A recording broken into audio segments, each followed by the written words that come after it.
everybody. Welcome to another Nacho Tuesday. Today, I have Koko, the CEO of Nymblr, and he's here to explain to us a little bit more about what his platform does, but more importantly for all of you, this is the sales guy that you need to learn from. This guy knows he's been doing sales for many years, well over a decade.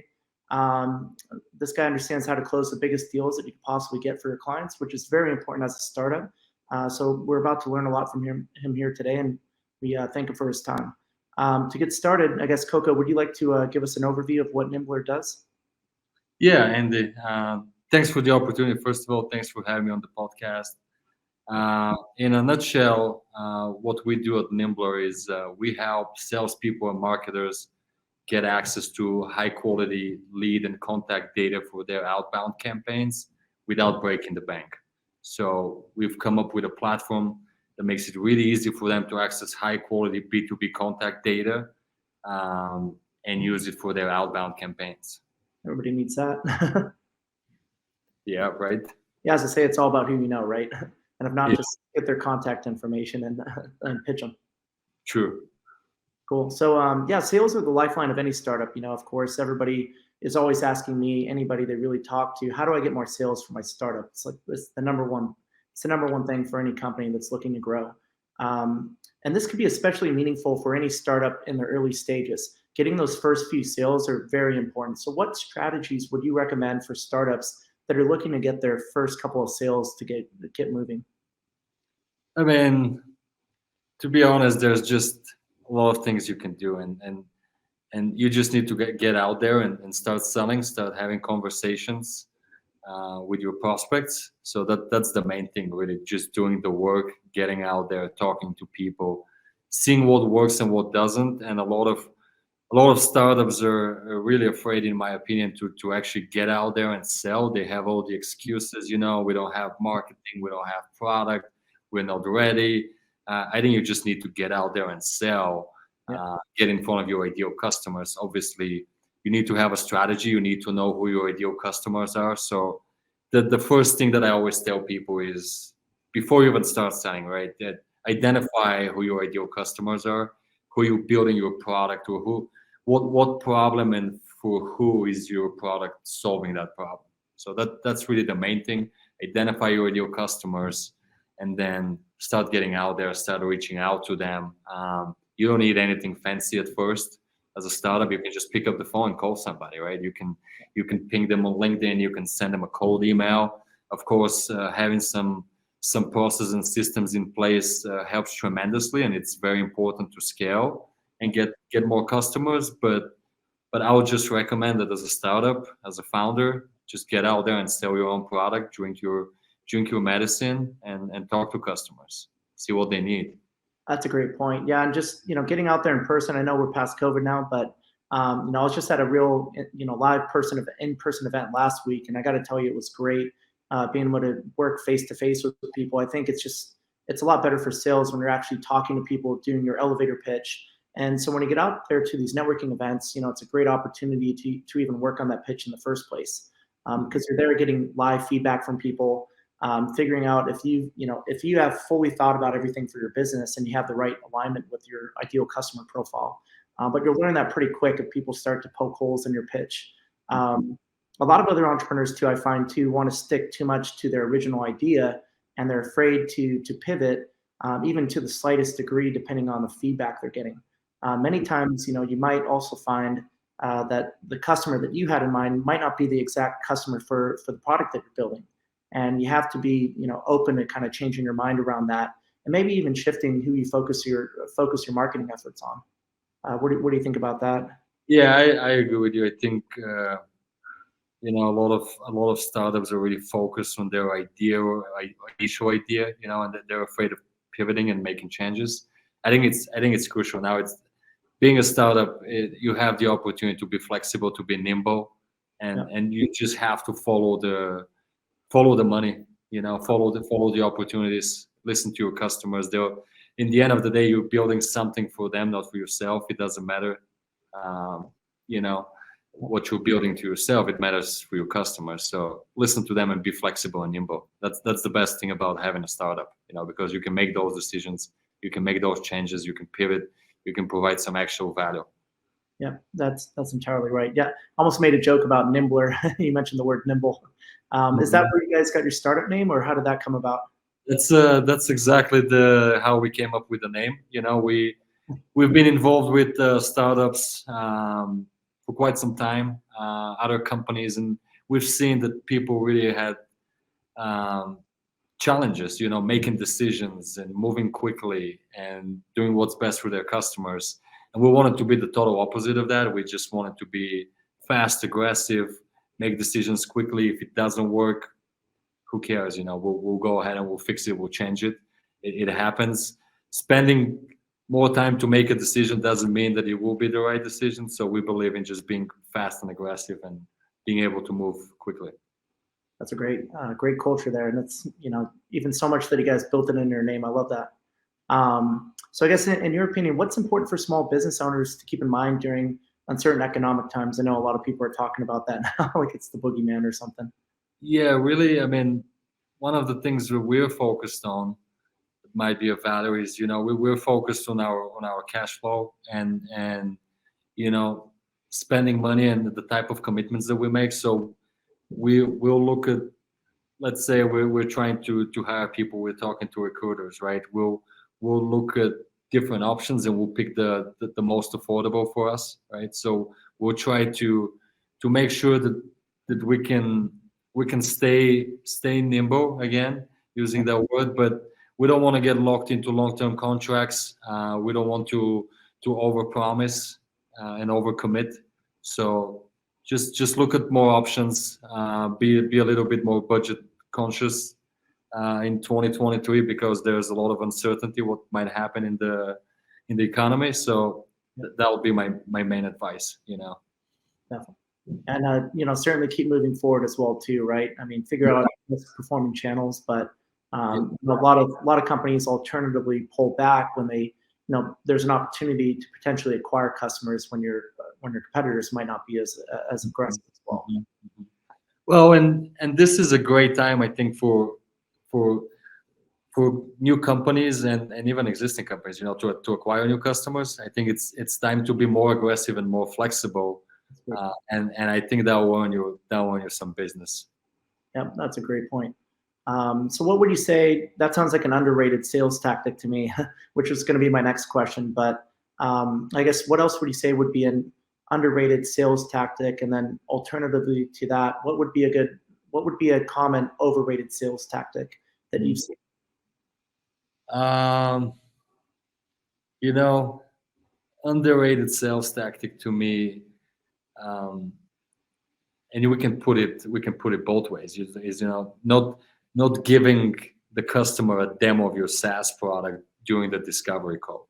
You know, a lot of companies, they have this super complex sales processes in place where it's like, okay, you have to file a form, then it has to go to our software and CRM, and then we'll round robin the lead and qualify it, and we'll schedule a call. Then you as a customer, you show up on that call and you're just being interrogated and being asked all these questions that have nothing to do with you. You know, they're not helping you really. They're just kind of wasting your time. Yeah. If there's a need, if you feel the product is right for you, want to see it, you want to make a decision. I don't think there's a reason why the vendor should be withholding that from you and the opportunity to give you a demo, or even make it as easy as, here's the demo, 2 minutes. Here's the link, put in your credit card and start using our product and start deriving value for your organization. So I think that's really underrated, putting it that way. I think we live in an era where people want more transparent buying experience, no matter what you're buying. You can buy cars online, you can buy houses online, you can buy anything online. So if I want to buy a software product, if I want to buy data, if I want to buy whatever I want to buy, just make it as easy as possible for me to complete that purchase and become a paying customer. Yeah, certainly. And then you build a lot of trust with them too when you don't make them jump through a bunch of hoops, and you have a more transparent and human-based approach, I guess, if you will. So instead of making them go through all these hoops and interrogate them, just give them a demonstration. Really dive into what their problem is and see if there is a fit there, right? I mean, you're there sales is very consultative more than anything, right? The best salespeople are helping, people pull out their problem and identify what that is. And if there's a fit for the solution, then, you can make a match there. But if, it doesn't work to hard sell it, and alternatively, it doesn't work to, push people away because your boss put all these different rules in place about who you can qualify as a lead and whatnot. Yeah. I mean, this is when me as a salesperson, if I work for an organization like that, I move away when things get too complex and you have too many steps to complete before you can make a deal, even though your customer is ready to make a deal and sign on the dotted line, and because of internal process you can make that happen right away, then that's a red flag for me. I think organizations should focus more on their customers and making the buying experience better, just like you have I've always said that, make the B2B buying experience like a B2C buying experience. Like I can go to the grocery store, I can go and I can get, sign up for my internet, my TV, and everybody, is happy. So I think we should simplify things a little bit on the B2B side.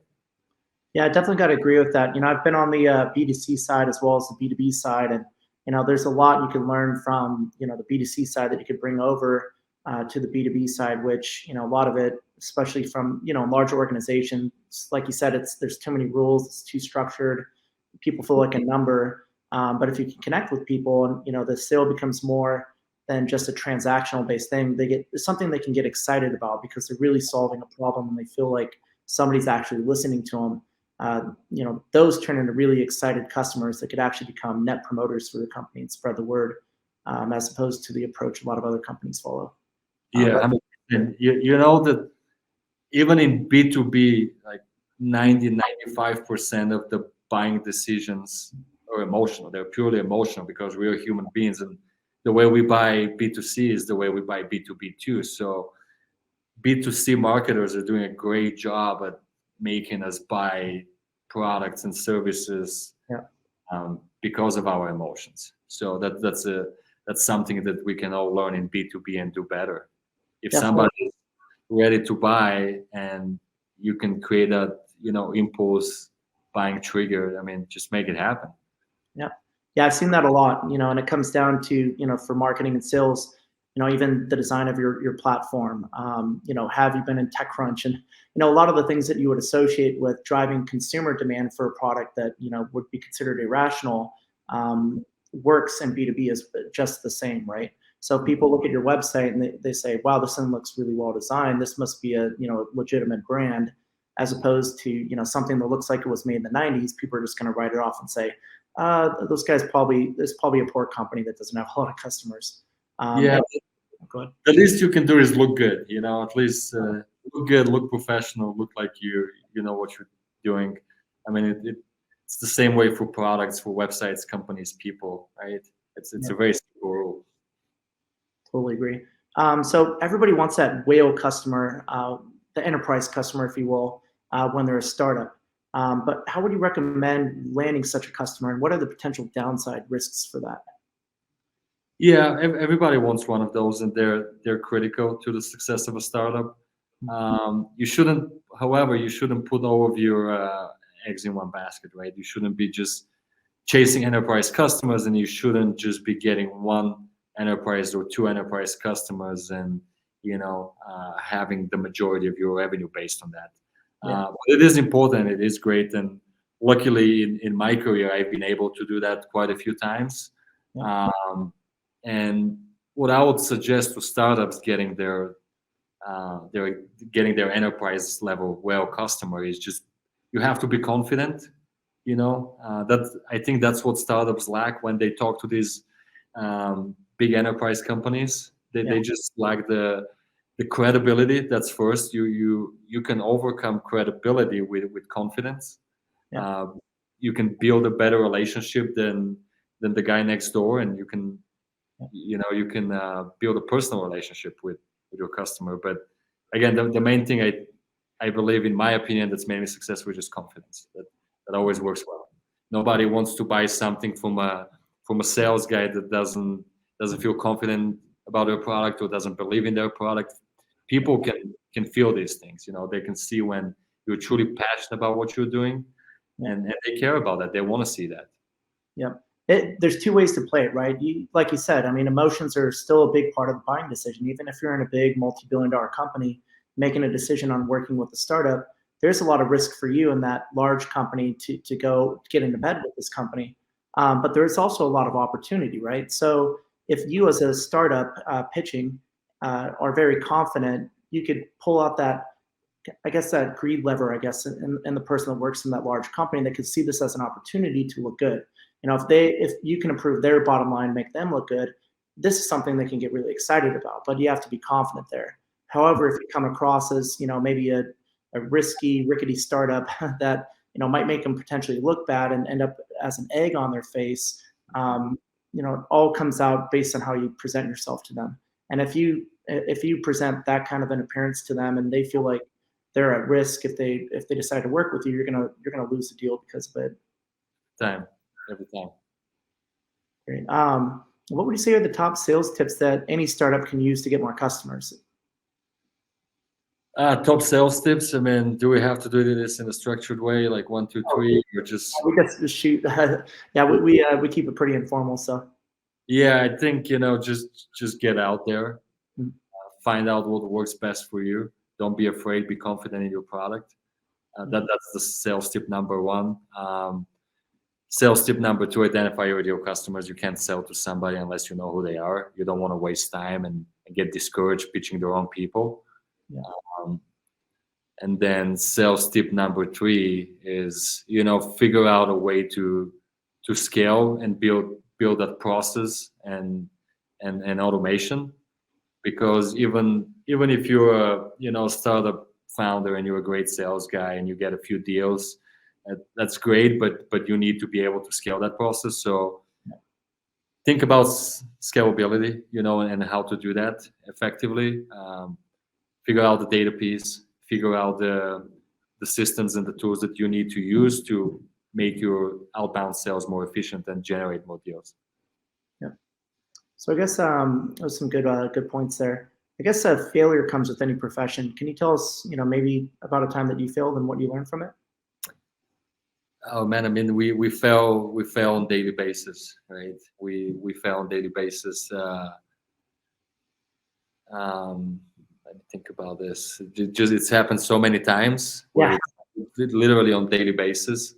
Well, if you're not failing, you're not trying. Yeah, if you're not failing, you're not trying, and there's no reason to be afraid of it. It's just part of the game. And for you to be a startup founder and a sales guy, you need to have a pretty thick skin. Yeah, that definitely goes along with it. Oh, you got any stories or? I can't think of anything specifically, and I know this is kind of boring, but, Oh, no worries. I as I told you, I fail multiple times a day, and I just get up, I brush myself off, and I keep going. So yeah. I just answered a question about that. I did one of those media hero answers, I guess, the other day. I answered that question myself a couple of days ago, and one thing I mentioned was, a lot of people take failure personally, and I think that's the big problem that people have with it.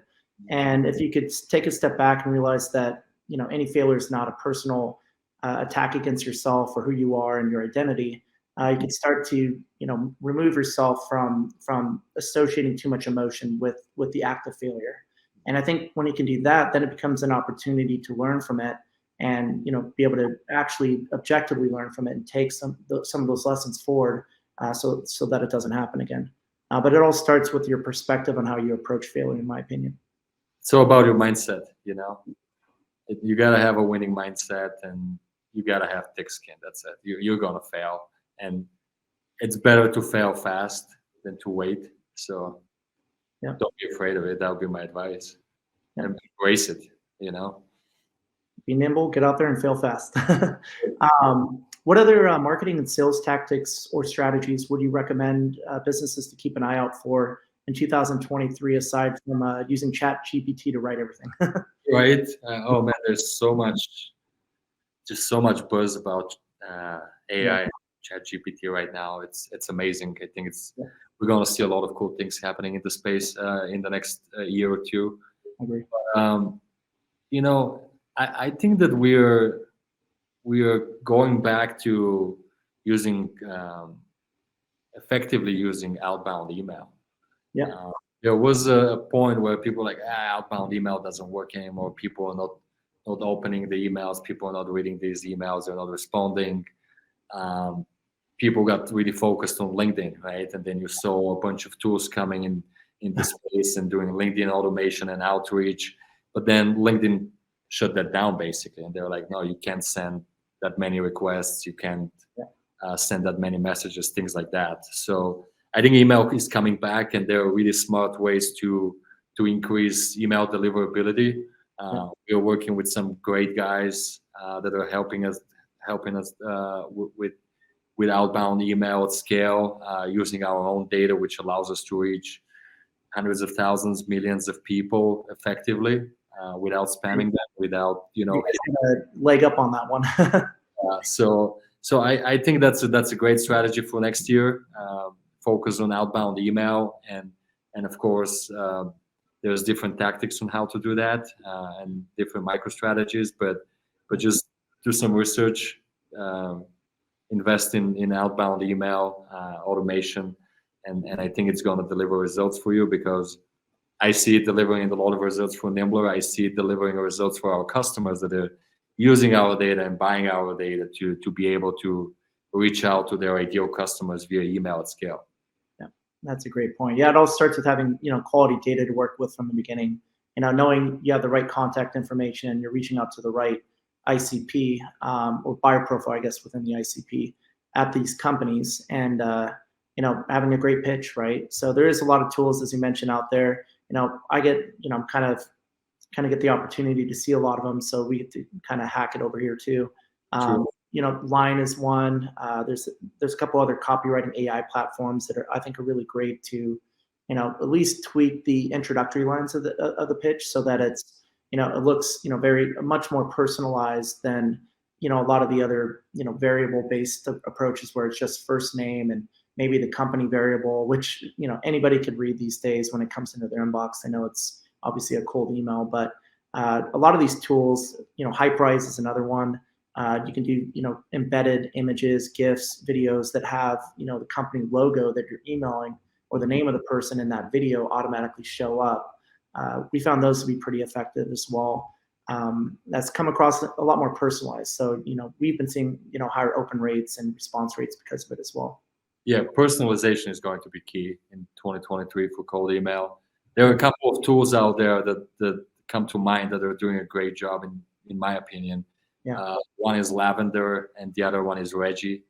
Both of these are doing really, really good job for creating personalized content for cold sales emails. So I'd definitely recommend those two. Awesome. Another one I thought of too was Dub. It's a video sales system. I mean, you guys might even like this too. Darius, one of the co-founders over there, great guy. So basically, they're little short clip videos you can embed into your cold outbound emails. You could also use them for explainer videos, in app, to kind of train customers on how to use your platform. But using video, especially if it could be as personalized as possible in cold outbound too, can be really effective. 100%, yeah. And I mean, yesterday we even put a video together. It was a demo video of Nymblr that we generated using an AI platform called Synthesia. Huh. And it took us 30 minutes. I think it came out pretty good. There's just a lot of tools out there now that you can use to save you time, to be creative, and to be different, to stand out from the crowd and get more customers.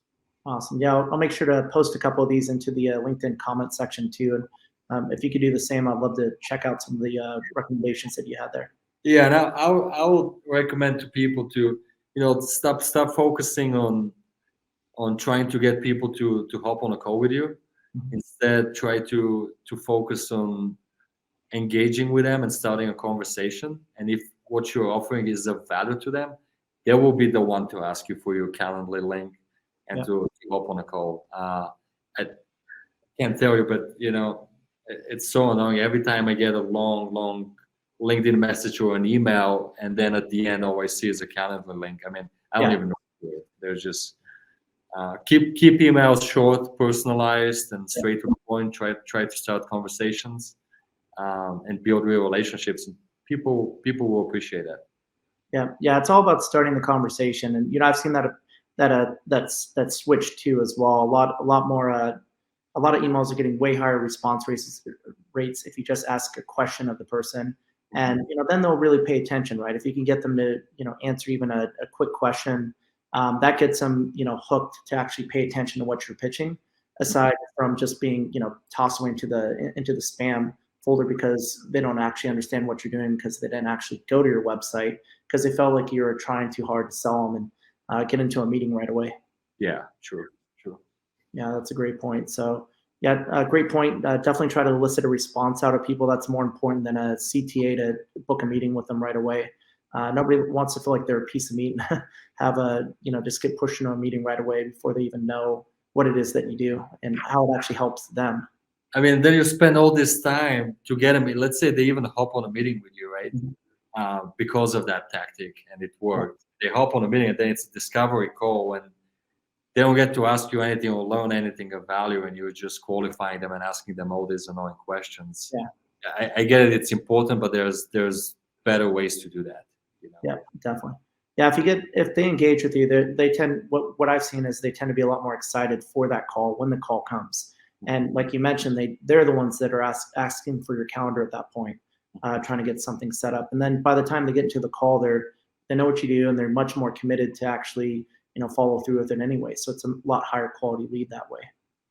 100%. Yeah. What I do on initial calls is I'll jump on the call and I'll try to be at my best. You only have a few minutes to make an impression, and the first impression is the most important in any relationship. So make it about the customer. Be positive. Be friendly. Build trust. Ask them some questions and just let them talk and listen to them. That's all you have to do is just listen to them and use that information to advantage in the end, and to sell them the benefits of your product. And it can all happen pretty quickly, even in the enterprise space. Yeah, I love that question-based selling approach. People are talking themselves into the sale when they realize when they verbally express the problem that they're having, and connect the dots with, hey, we got a solution here actually. Yeah. Great. Well, we're getting pretty close to the end here, so I'd like to go into more, maybe some ideas around some of the books that you're reading right now to get all these great ideas that help you make better decisions on a day-to-day basis as an entrepreneur and founder. Yeah. Unfortunately, lately I've been too focused on selling and building a startup than reading books and hearing and listening to what's out there, which is not good. You should always stay informed and improve yourself. But a book that I read a while ago that comes to mind is Atomic Habits. Have you heard of that book? I've heard of it, but I haven't read it yet. I need to read more as well too. I've been so busy working as well. Yeah, it's a great book in my opinion. It's helped me build better habits. We're all human beings. We have good and bad habits, and if we can create more good habits in our personal and professional life, we'll be a lot more successful. So that's a book that I'll definitely recommend. And a friend of mine recommended that book to me, and I mean I found out that that's the best way to learn about books and learn about companies, startups, from mouth to mouth, and people that will vouch for the product, right, and tell you if it added any value to them. Yeah, and people that understand, there's some similarities there, right? They understand where you're coming from, and from experience, putting themselves in your shoes, they can make a good idea of like what to actually recommend for you. One app I like is a Blinkist app. Have you heard of it? Yeah, I have. Yeah. Great. Yeah, it shortens everything to 15 minutes. So if you're busy, say you're on the go driving somewhere, you got 15 minutes to kill. Just listen to one of those audiobooks, and you could bust them out real quick. Yeah, you can't beat that. I mean, that you can't complain that you're too busy, right? If you don't have 15 minutes a day. Yep. Exactly. So that maybe I'll go ahead and install on my phone after this. Yep. There you go. And I'm just as guilty too myself. I need to get back on Blinkist. It's been a couple weeks, so I'll pop back on there. It's a good reminder. I'm an audible guy, and I'll listen to full audiobooks, but again, I don't always have the time to do that. Yeah. So I think that's a great recommendation.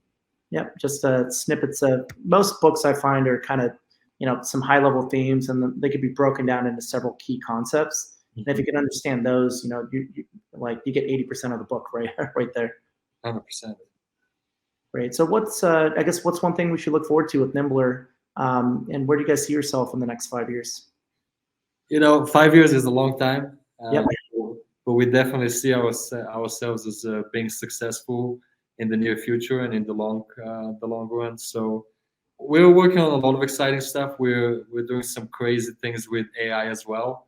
Nice. We knew we had to start with the data because it's the main component in outbound and prospecting and sales in general. So once we got to a point where we were very happy and our customers were happy with the quality of our data, we knew it's time to go to the next level. And what we're doing is now trying to provide our current and future customers with a really unique all-in-one solution for all of their outbound needs that's powered by AI and data.